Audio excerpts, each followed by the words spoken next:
Hello and welcome to the tutorial videos.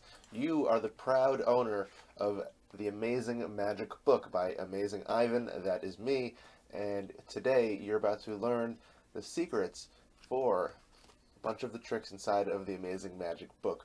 You might have the autographed copy of the Amazing Magic Book, or you might have a download version, and either way, we're going to go over all the secrets here in this video. So enjoy the secrets, practice the magic with your mirror or a close friend, and then amaze everybody you know with all the magic you learned.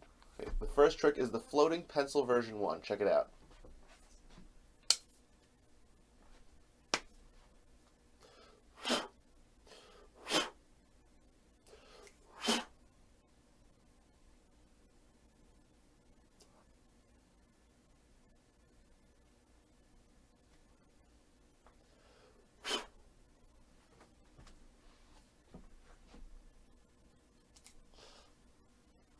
And there. Now this is the secret for the floating pencil version 1. What you're going to do is you're going to place the pencil, or in this case the magic wand, basically anything that's like the shape of a pencil or a magic wand can work, and you're going to place it inside of your hand like this, with the back of your hand facing your audience, and then you're going to grab your wrist, and I like to go 1, 2, 3 in order to do the secret move. And the secret move is I sneak my index finger from my wrist around, and I pinch the magic wand, and I do that on the third blow. So I go 1, 2, 3, and on the third blow, I sneak my finger around so that when I open my fingers, the wand looks like it's standing there. Because I'm moving up and down a lot, the people get distracted by the up and down movement. They never notice that one finger leaves the wrist. So 1, 2, 3, open the hand, be amazed, and then I like to grab it, blow again to get the finger back on the wrist, and then you can drop the wand or the pencil from hand to hand to show that the magic spell has broken or the magnetic charge has ended. That is the floating pencil version 1. Okay, this is the floating pencil version 2.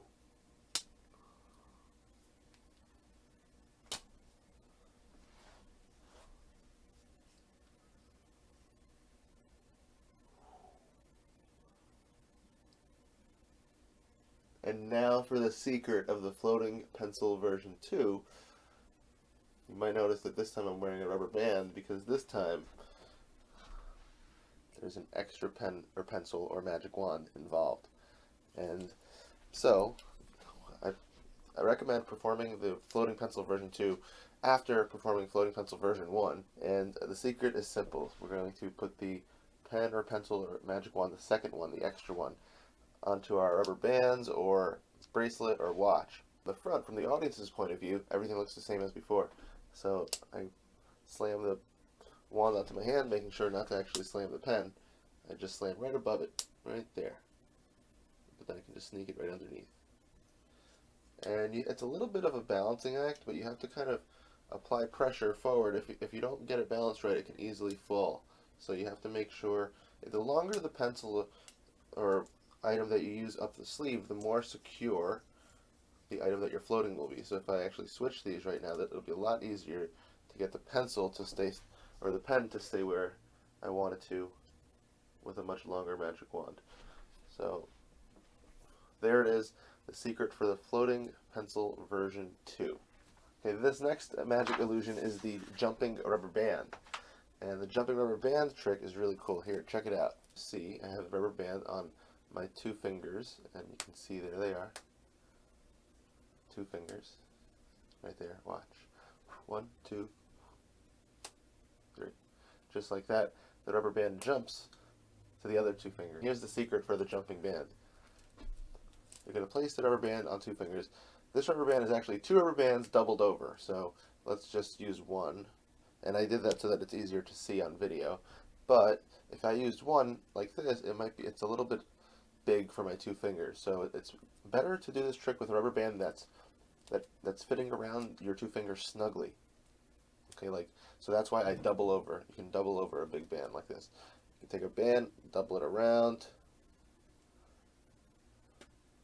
and now it's like a double band, but now it's going to fit snugly around my two fingers.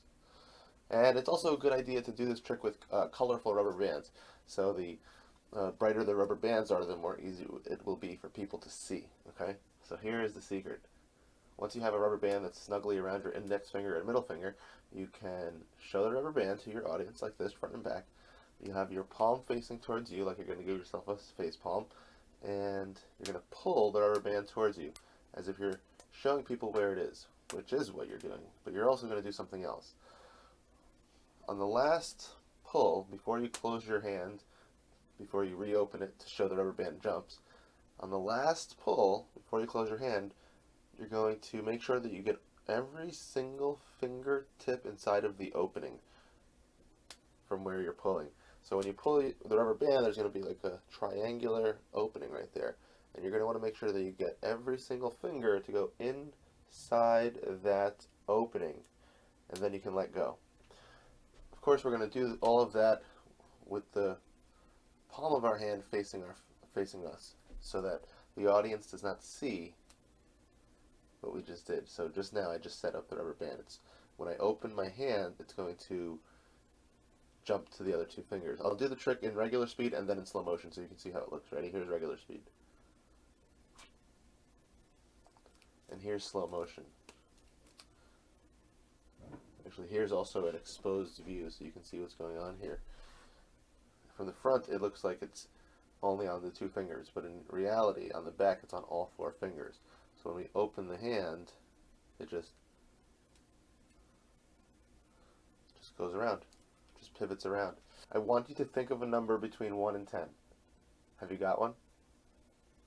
Okay, good. Now I want you to add the number 1 to your number. Did you add the number 1? Good. Now I want you to add the number 3. Okay. Now I want you to subtract your original number. Have you done that? Okay, now I want you to match the number that you're thinking of right now with a letter from the alphabet. So if you're thinking of the number 1, your letter will be A. If you're thinking of the number 2, your letter will be B. If you're thinking of the number 3, your letter will be C. And so on and so on. Have you got a letter in mind? Fantastic. Now think of any country that starts with the letter that you're thinking of. I want you to spell the name of that country in your head. Now think about the second letter in that country's name. I want you to think of an animal whose name starts with that letter. Now think of the animal's color. Okay, are you thinking of all three things? Your country, the animal, and its color? Okay. Wait a minute, that can't be right. There's no gray elephants in Denmark. Did that work? If it worked for you, if you did the math right, then everybody will always end up with the letter D when they do the math. And most people are only going to think of the country Denmark because that's the easiest country to remember for most people that starts with the letter D, even though there might be other ones.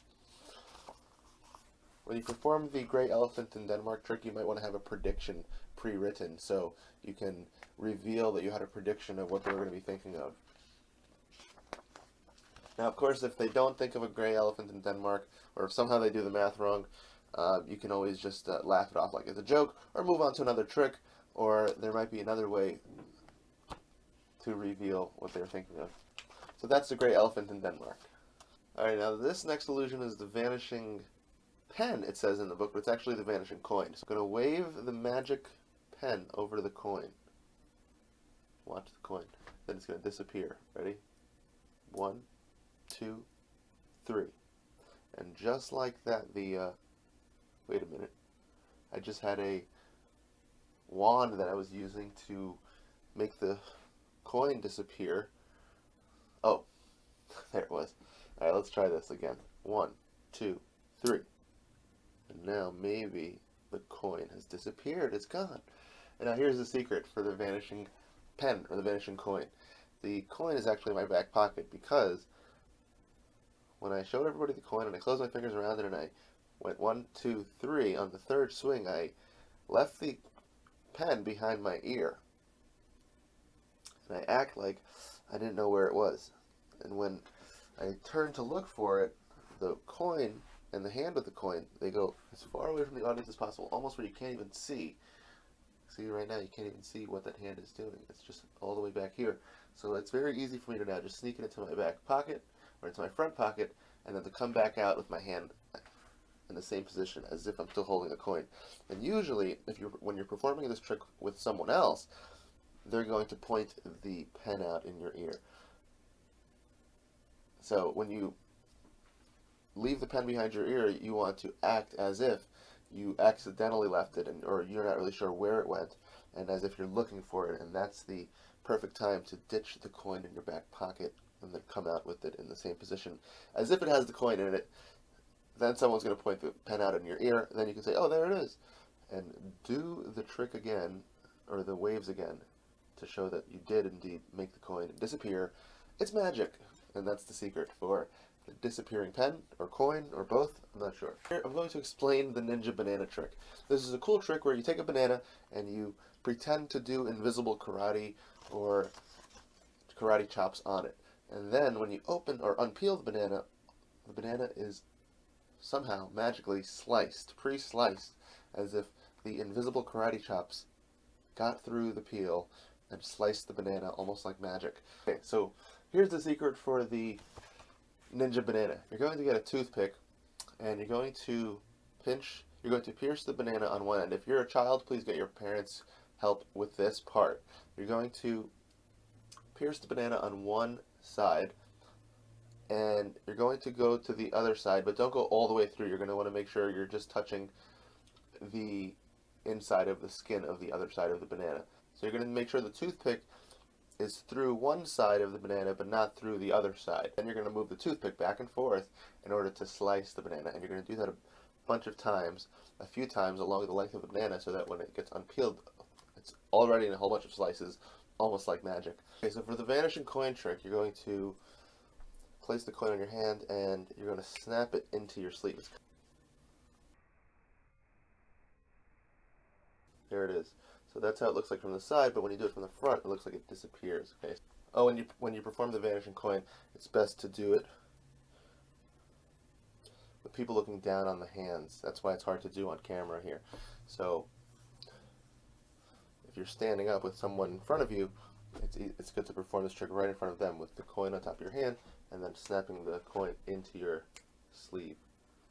Because from their point of view, it's going to look like it just disappears from your hand. Then you just have to keep your hand like this the rest of the day. Like, what? I just have an itch. Or when no one's looking, you can drop your hand like this and catch the coin. Catch the coin. It's the art of sleeving. Just flick the card a little bit like this, and I might be able to get the card to appear, to float. It's floating in midair. Wow. Now, I might not be able to share the secret of the floating card with you because there's a whole bunch of other tricks. Okay, that's the secret for the floating card. You get a magic wand or a big stick or a long pencil or something like that. And I put a little bit of tape on here. You can put some blue tack or some magician's wax and stick it on there. It's more of an optical illusion. You can, or maybe meant to be done on one or two people. I'm going to stick it on there like that. I did a little toss up there like this. You can do it if you line it up in front of a camera. This is a good trick for a camera or for like a virtual, for like a video chat. You're going to stick the card onto the tape, and I pretend like I'm still holding it, and then you can let go. And as long as you're lining up, here's my card, watch my card. As long as you're lining the card up and the wand up, right, no one will see it for a second, and then you can either show that it's a wand, or you can think of a way to get rid of the wand if you like. So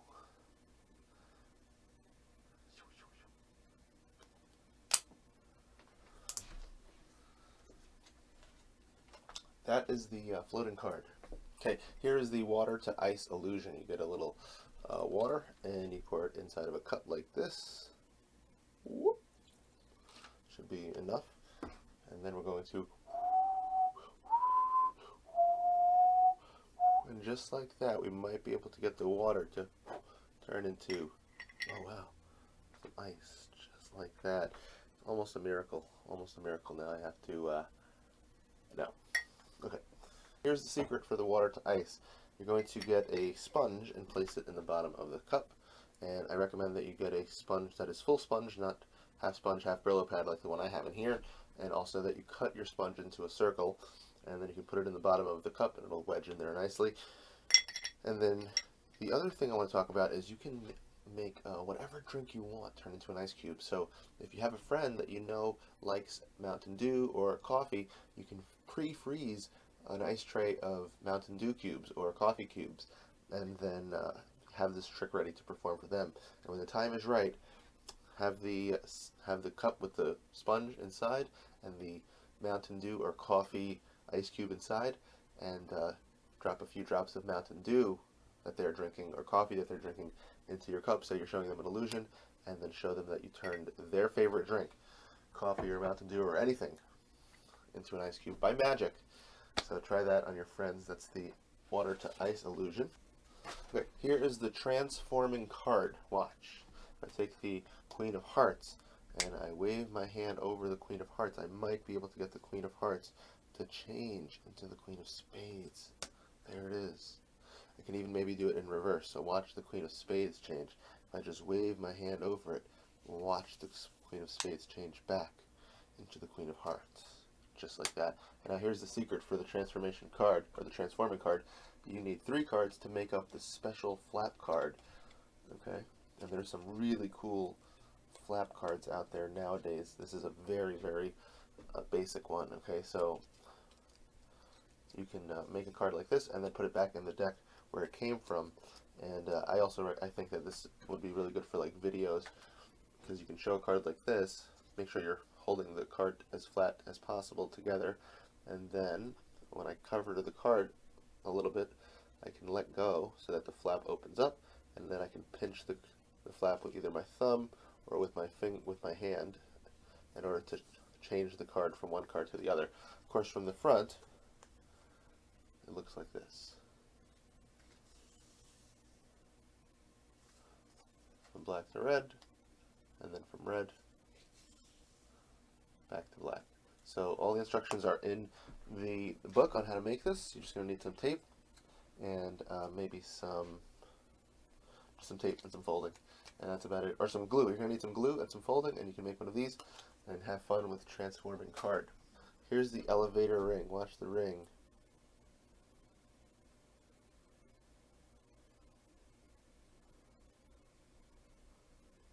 Elevate up the ring, just up the rubber band like that. And the secret is that even though we want the audience to think we're holding the whole rubber band in between our fingers like this, and that the ring just elevates up the band like that, the truth is we're only holding a tiny bit of the rubber band in between our fingers like this, and the rest of it is hiding in my hand. So I slowly let the rubber band go, which causes the ring to rise, and it looks very magical.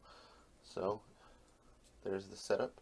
Nobody knows that we're set up like that. They think that this is the whole rubber band, and just by letting go slightly from this side, I can get the ring to appear to move or travel across the band, almost like magic. Very cool.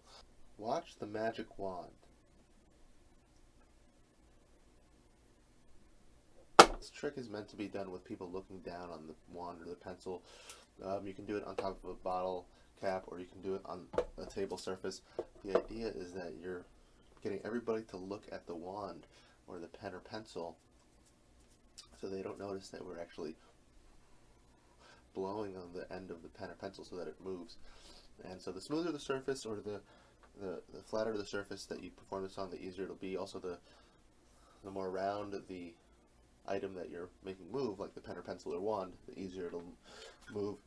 But when you do this right, you can really startle someone, because they won't notice that you blow onto the pen or pencil to make it move, and they will be really amazed, and they'll think that maybe you did it by magic. So try the rolling or moving pencil trick.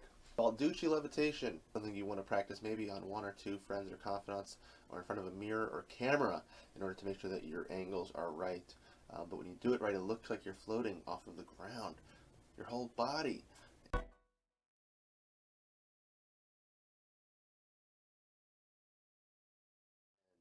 reality, you're actually standing on one tippy toe, and your tippy toe is hiding behind your other leg. Remember,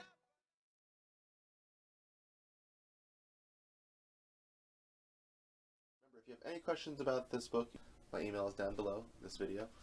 Also, if you have a download version of this book and you would like to upgrade to the autographed copy of this book, you can send me an email and we can set you up with an autographed copy. And those are the secrets for the Amazing Ivan Magic book.